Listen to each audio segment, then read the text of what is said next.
Hello po mga kababayan, si Dante Maravilla. So yung ating Pangulo, nagsagawa po ng aerial inspection kahapon sa Pampanga at saka sa Bulacan. Ito, kuwan man lang ito, mga kababayan. File photo. Hindi ba yan yung actual?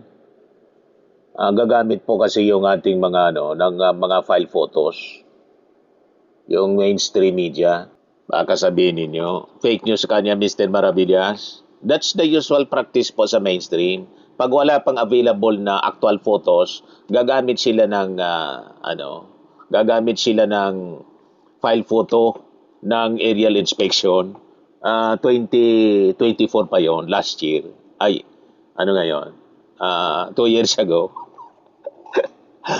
Pero ang punto natin dito, yung ating Pangulo pumunta po sa Pampanga, nag-ikot sa papuntang Bulacan para tingnan yung extent ng baha dahil po sa bagat. Kaya mali yung mga sinasabi ng mga critics na pinabayaan ng ating Pangulong Bongbong Marcos, busy-busy sa impeachment. May kanya-kanya pong trabaho ang bawat sangay ng ating gobyerno. Yung sa impeachment po, trabaho yon ng Senado, legislative branch ng ating government. Yung Senado, yung trabaho, yung impeachment. Hindi man yan trabaho ng mga senador yung mag-inspeksyon. Trabaho yun ng executive. Kaya hindi pwedeng sabihin na busy-busy ang ating gobyerno sa impeachment ni Sara Duterte tapos pinapabayaan yung pagbaha. Walang ganun po. Malinaw na yung ginagawa po ninyo. Itong mga DDS supporters. Gusto lang ninyong gawing dahilan para pagtakpan yung mga nagawang kasalanan ni Sara Duterte. Kanya-kanyang trabaho po. Tutok na tutok sa kanyang trabaho din yung ating Pangulong Bongbong Marcos. At sabi ng ating Pangulo, kaya kailangan pag-usapan natin, siguradong babanatan na naman yung ating Pangulo rito. Isinisi kasi ng ating Pangulo ang massive flooding sa matinding pagbagsak ng ulan. Sabi dito sa report ng Star at One News, Marcos blames heavy rain for massive flooding. Siguradong titirahin naman ng mga critics. O, kita mo na niya, isinisi sa ulan yung baha. Saan pa man galing po ang baha, kundi sa ulan? Mag-isip nga kayo. Di ba? Nagkakabaha mga kababayan dahil sa matinding pag-uulan. Kung wala man pong matinding pag-ulan, walang baha. Nakita ninyo sa disyerto, walang ulan, walang baha. Pero ngayon, sa Saudi Arabia mga kababayan, bumabaha na rin. Kasi umuulan na din. Climate change nga eh. Di ba? At hindi nakapaghanda yung mga bansa tulad ng Saudi Arabia sa Middle East kasi hindi man po umuulan doon ng malakas. Hindi ready sila. Kaya maliliit yung mga drainage nila. Yung iba nga walang drainage. Kasi nga, disyerto, hindi man umulan, gagawa ka ng drainage. So kung mayroon man maliliit, o ngayon, kaya na-overwhelm sila ng biglang magbago yung panahon, bumabagsak na yung matitinding pagulan. Ganon din po dito.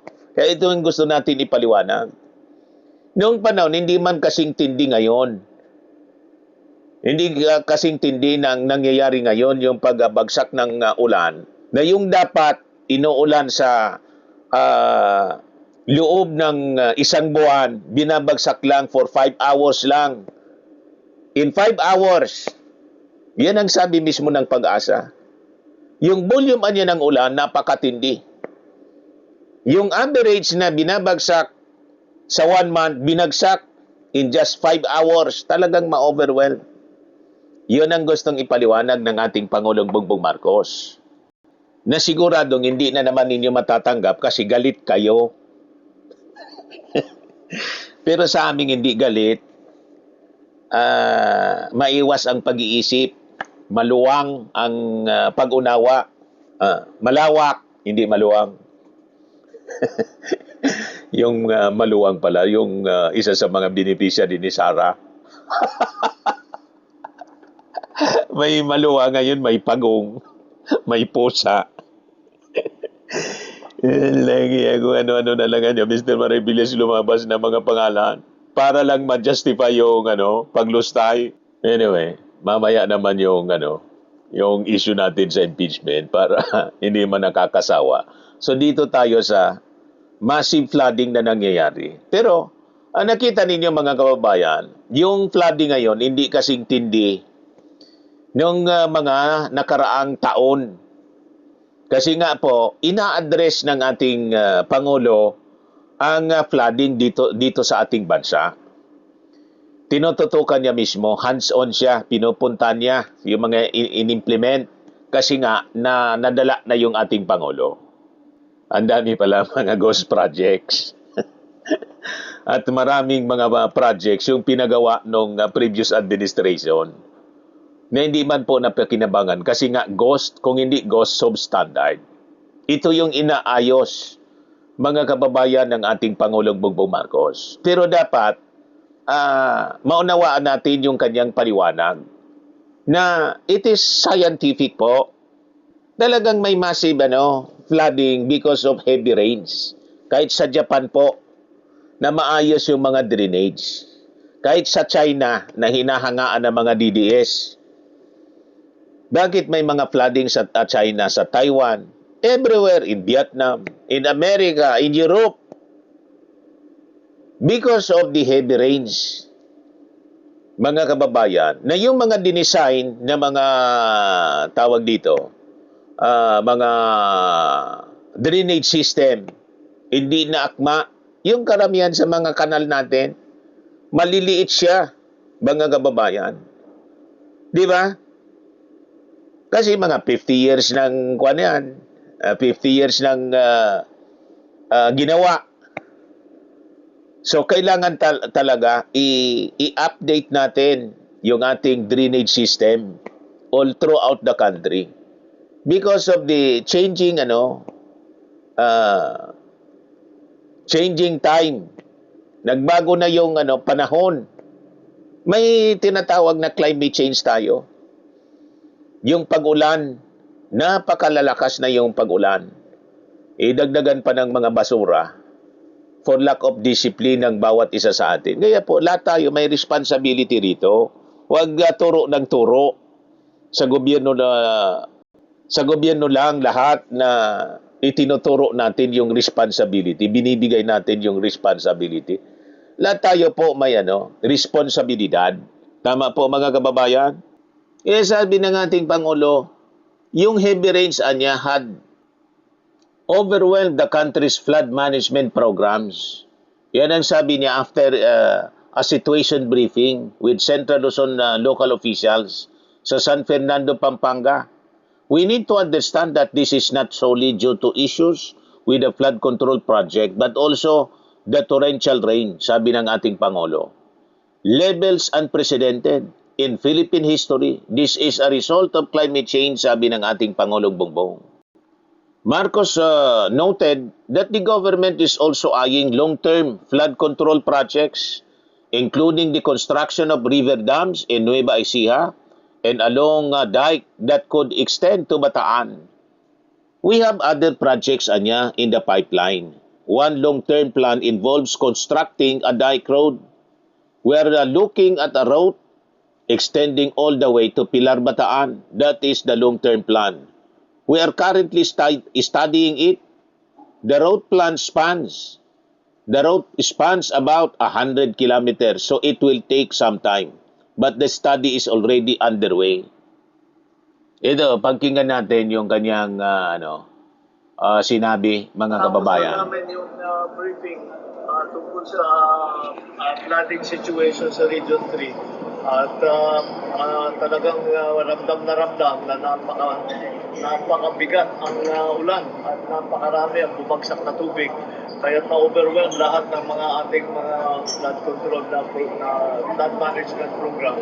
Ang problema, kitang-kita, siyempre alam naman natin na marami sa halimbawa sa Bulacan na mga flood control na hindi naman nagawa kaya nagkakaganto. Ngunit kailangan din natin maunawaan na hindi lang dahil sa problema ng flood control project, kung hindi pati na sa lakas talaga ng ulan na hindi pa natin nakita sa kasaysayan ng Pilipinas. Ito ay ang naging resulta ng climate change.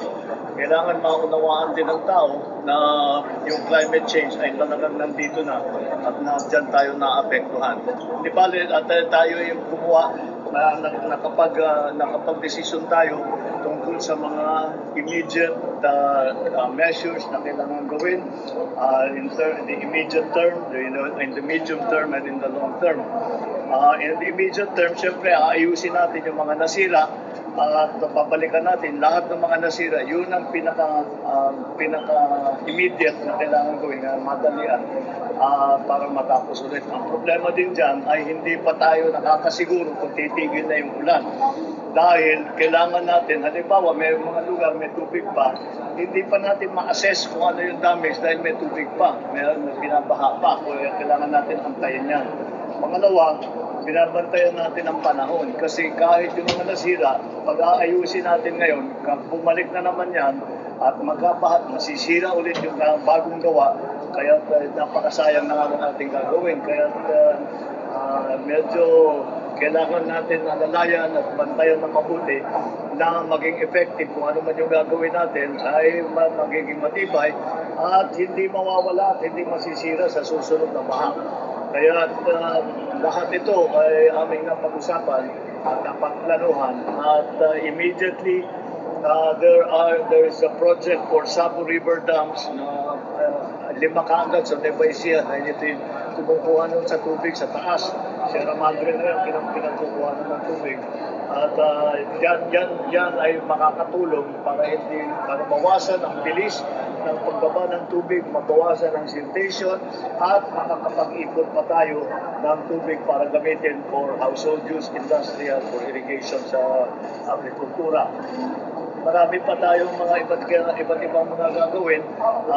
Isang long-term plan ay gumawa ng dike na kalsada mula sa malayo yung aming tinitingnan hanggang Pilar sa Bataan.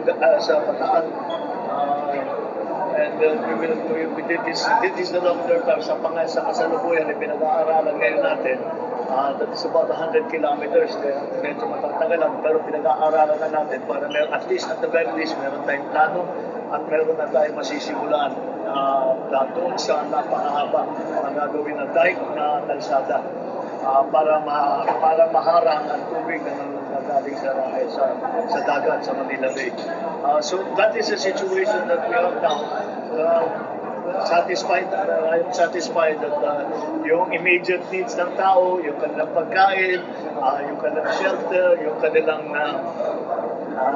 yung healthcare na dala ng pamahalaan ng national government ay nandyan lahat. Hindi naman tayo nauubusan ng gamit, hindi naman tayo nauubusan ng tulong. Patuloy yan hanggat nangangailangan ng tao ay binibigyan natin silang lahat ng mga kanilang pangangailangan. So that is the situation for now. It is still a developing situation. Hindi pa tapos ito. So we will continue to monitor. We will continue to do everything that we can so that we will mitigate the effects of this very strong rain and the flooding that follows it. So baka magalit na naman kayo niyan. Lalo yung mga critics, yung mga DDS. Ang sinisian niya ni PBBM yung ulan. Siyempre. Di ba? Pag hindi man po magtaka kayo kung walang ulan, nagbaha.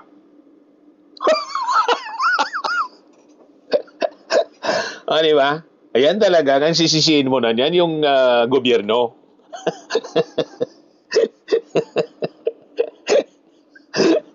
Di ba? Kasi wala man ulan, yung normal na daloy ng tubig sa ilog, tapos biglang napunta sa Metro Manila. na-divert because of human intervention. Because of government intervention, mali yung project. May ganun na niya, Mr. Maravillas. O, di ba? May mga construction na limbawa na hindi na pagplanuhan. Pagkatapos, yung dating hindi binaba na. Kasi yung mga binaba dati, tinambakan. Dito sa amin, may mga areas na dati hindi binabaha. Binabaha kasi yung mga dating mababang lugar na takbuhan ng tubig pag umuulan, ayun, ginawang subdivision tapos inelevate. Ay, siyempre, saan pupunta? Ang tubig po, 6 its own level. Mataas na yung dating mababa, ay yung dating binaba na human intervention.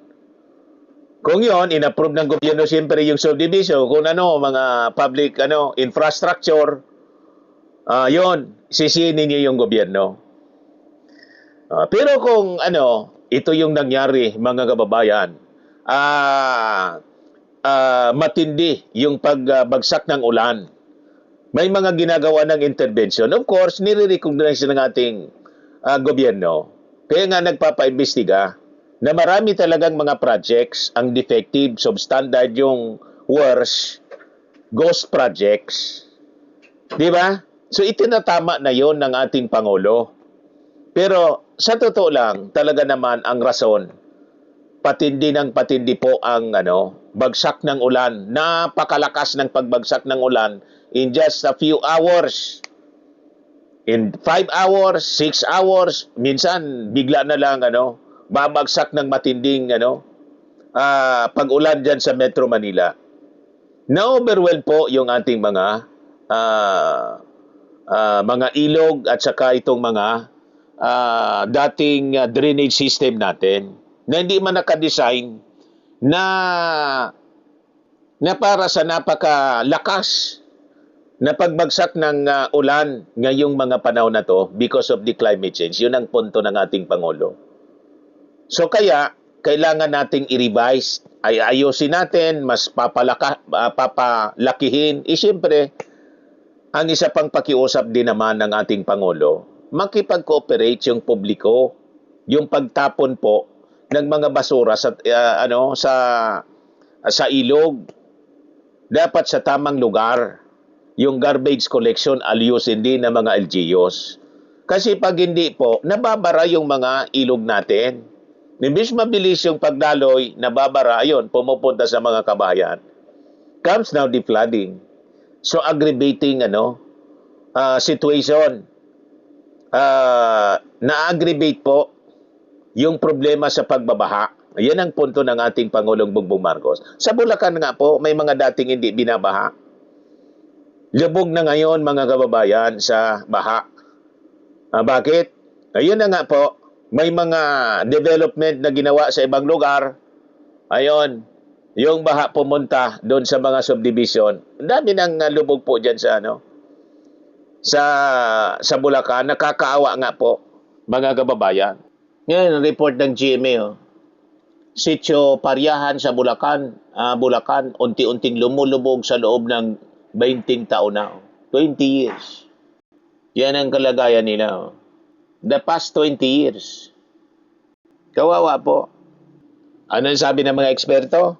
Dahil sa napalitan yung land use ng area. So yung dating mga lugar na dati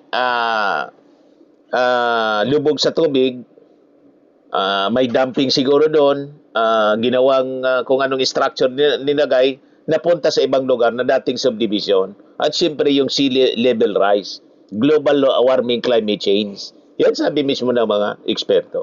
So may mga areas tayo, hindi lang dito sa ating bansa, kundi sa ibang bansa, ang biglang nilamo ng dagat, iyon ang nangyari sa Sitio Paryahan sa Bulacan. You see?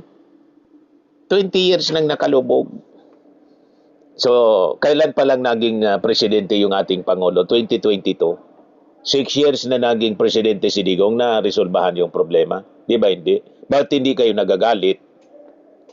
20 years na. Panahon pa ni GMA, mga kababayan, lubog na yan. Hindi na nasolusyonan ni GMA, hindi na solusyonan ni tawag dito, ni Pinoy, hindi na solusyonan ni Digong. Tatlong mga lumipas na presidente. Tapos ituturo ninyo yung ating Pangulo. Talaga naman ito mga DDS. So, huwag turo ng turo. Tama yung paliwanag ng ating Pangulo. So, ang kailangan natin ay adaptation. We have to adapt sa changing climate. Ayun ang ginagawa ng mga programa ng ating Pangulong Bongbong Marcos. So, mali na walang ginagawa yung ating Pangulo at yung Congress, yung Senado, nakatutok sa impeachment imbes dito sa pag-address sa mga problema sa baha. Ina-address po ng ating Pangulo at trabaho yun ng executive. Yung impeachment, trabaho ng Senado, trabaho ng Kongreso. So, kanya-kanya sila na trabaho. Hindi ko mo bumabaha, hindi na ituloy yung impeachment kay Sara Duterte. Hindi pwede ang ganon. Pag ganyan, di happy ang korupsyon. Happy kayo kasi lusot yung ninyo, yung idol ninyo. Hindi pwede. Dapat papanagutin natin yung dapat managot. Okay po? And in fact, itong pagbabaha ay dahilan sa neglect ng mga previous administrations na ngayon namana ng ating present administration na ginagawan ng paraan ng ating Pangulo na maayos. Okay po? Ayan man lang mga kababayan, ako po si Dante Maravillas. Bye-bye po. Sa mga naghanap ng malinis and spacious fitness gym, pumunta lang po kayo sa aming Colossal Fitness Gym. We also offer Grab Car Rental with our brand new 2023 model ng Toyota Innova. We also accept booking for those who are planning to travel via PAL, Cebu Pacific, and other airline companies, local and international, and bills payment for Meralco Bills, PLDT, Aleco Bills, etc. Ang Colossal Fitness Gym is located at 3rd floor Security Bank Building, Landco Business Park, Legazpi City, Albay. For inquiries, look for Chilon Maravillas. Contact number 0966-802-0949. Yan yung aming Innova. Lagi na pong matao sa amin. Pati mga foreigners po, tingnan ninyo. Mga British tourists sila. Ang lalaki ng katawan na, mga kababayan, nag-gym sa amin. Ito naman po, Indian National. Ito mga mga European sila. Ito naman po, Firmax Firming and Lifting Cream, pinapahid sa mga pulses in other affected area. Mainam po ito sa mga pains at paninigas na mga kaso-kasuan. Ito po, Automax Radiant Serum. Sa mukha naman yung application. Anti-aging po siya. You will look 10 years younger than your age. Ito naman po yung bagong product naming binibenta online. I am Worldwide Amazing Pure Organic Barley Powdered Drink Mix from Australia. Mainam po ito sa mga cancer patients. At para sa healthy drink naman po, mahilig kayo sa choco. I am Worldwide Amazing Choco Barley na po ang inyong piliin. For your inquiries and orders, dumiretso na lang kayo sa aking anak na architect entrepreneur, Riz Maravillas. Para sa mga mahilig naman sa mga imported bags and wallets, dumiretso na lang kayo kay Ma'am Eileen Rosales. Eileen Closet po, nakabase siya po sa Amerika. Yan yung kanyang live selling every Sunday, 7 o'clock in the evening, Philippine time. Pwede kayong mag-order sa kanya. Direkta mga kababayan.